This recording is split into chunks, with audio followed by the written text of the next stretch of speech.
Hello നമസ്കാരം, എല്ലാവർക്കും open ഔട്ട്ലേക്ക് സ്വാഗതം. ഇന്ന് IT പരീക്ഷ എഴുതിയ വിദ്യാർത്ഥികൾ നേരിട്ടിട്ടുള്ള ഒരു പ്രശ്നത്തെക്കുറിച്ചാണ് പറയുന്നത്.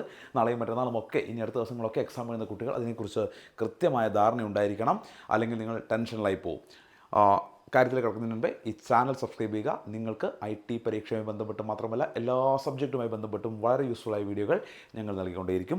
കാര്യം മറ്റൊന്നുമല്ല, ഈ SSC IT പരീക്ഷയിൽ റോബോട്ടിക്സ് എന്ന ചാപ്റ്ററുമായി ബന്ധപ്പെട്ടിട്ടുള്ള പ്രാക്ടിക്കൽ ചെയ്യുന്ന സമയത്ത് പിക്ടോ ബോക്സ് എന്ന ആപ്ലിക്കേഷൻ, നമ്മൾ ആപ്ലിക്കേഷൻ ഉപയോഗിച്ചിട്ടാണല്ലോ ഇതിലെ കാര്യങ്ങൾ പിന്നീട് പ്രോഗ്രാം ചെയ്യുക. ഈ പിക്ടോ ബോക്സ് ഓപ്പൺ ചെയ്യുന്ന സമയത്ത് പല സിസ്റ്റങ്ങളിലും പിക്ടോ ബോക്സ് അത് എററായി പോകുന്ന, ഹാങ് ആയി പോകുന്ന പ്രശ്നം കണ്ടിട്ടുണ്ട്. അത് കുട്ടികൾ പലരും നല്ല ടെൻഷനിലായി പോകുന്നുണ്ട് അത് കാണുമ്പോൾ.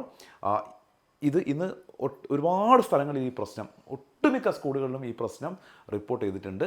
അങ്ങനെ ഒരു പ്രശ്നത്തെക്കുറിച്ച് അന്വേഷിച്ചപ്പോൾ അറിയാൻ കഴിഞ്ഞത്, ഇത് പിക്ടോ ബോക്സ് എന്ന ആപ്ലിക്കേഷൻ ചില കമ്പ്യൂട്ടറുകൾ, നമുക്കറിയാം ഒരു സ്കൂളിൽ IT പരീക്ഷ നടക്കുന്ന സമയത്ത് അവിടെ സ്ഥിരമായിട്ട് ഉപയോഗിക്കുന്ന കമ്പ്യൂട്ടറുകളും മറ്റ് ക്ലാസ് റൂമിൽ ഉപയോഗിക്കുന്ന കമ്പ്യൂട്ടറുകളും ഒക്കെ എക്സാമിന് വേണ്ടി കൊണ്ടുവരും. ചില കമ്പ്യൂട്ടറുകൾ അപ്ഡേറ്റ് ചെയ്തിട്ടുണ്ടാവില്ല ഈ പിക്ടോ ബോക്സ് എന്ന ആപ്ലിക്കേഷൻ. അത് കാരണമാണ് ഇങ്ങനെയൊരു പ്രശ്നം വരുന്നത്.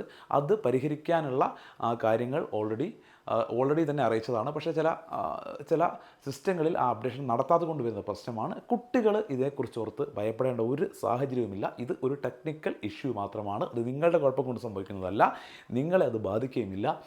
അപ്പോൾ നിങ്ങൾ നാളെ ഇത് ഓപ്പൺ ചെയ്യുന്ന സമയത്ത് പിക്ടോ ബോക്സിന് ഇങ്ങനെ ഏതെങ്കിലും രീതിയിൽ പ്രശ്നമുണ്ടെങ്കിൽ ആ സമയം തന്നെ നിങ്ങൾ നിങ്ങളുടെ ഇൻവിജിലേറ്റർ, അതായത് നിങ്ങളുടെ കമ്പ്യൂട്ടറിൻ്റെ ചുമതലയുള്ള ആ അധ്യാപകനെ നേരിട്ട് അറിയിക്കുക. കാരണം എക്സാം ഹാളിൽ നിങ്ങളുടെ കമ്പ്യൂട്ടറിൽ നിങ്ങൾക്ക് മാർക്കിടാൻ ഒരു അധ്യാപകൻ ഉണ്ടാവില്ല. അതിനൊപ്പം തന്നെ സാർ ഇങ്ങനെ എറർ കാണിക്കുന്നുണ്ട്, ഓപ്പൺ ആവുന്നില്ല, അവർ അത് പരിഹരിച്ചു തരും. നിങ്ങളെ അത് ബാധിക്കില്ല, നിങ്ങളൊരു തരത്തിലും ബാധിക്കില്ല. സോ നിങ്ങൾ ടെൻഷൻ ആവേണ്ട ആവശ്യമില്ല. അതൊരു അപ്ഡേഷനുമായി ബന്ധപ്പെട്ടൊരു പ്രശ്നമാണ്. മിക്കവാറും ഇന്ന് ഈ പ്രശ്നമുണ്ടായ സോഫ്റ്റ്വെയറിലൊക്കെ നാളെ തന്നെ അത് പരിഹരിച്ചിട്ടുണ്ടാവും. ഇനി അഥവാ പരിഹരിച്ചിട്ടില്ലെങ്കിൽ ഉള്ള കാര്യമാണ് പറഞ്ഞത്. സോ ഡോണ്ട് വെറി, നിങ്ങൾ അതേക്കുറിച്ച് ഭയപ്പെടേണ്ട, പേടിക്കേണ്ട. Okay, thank you.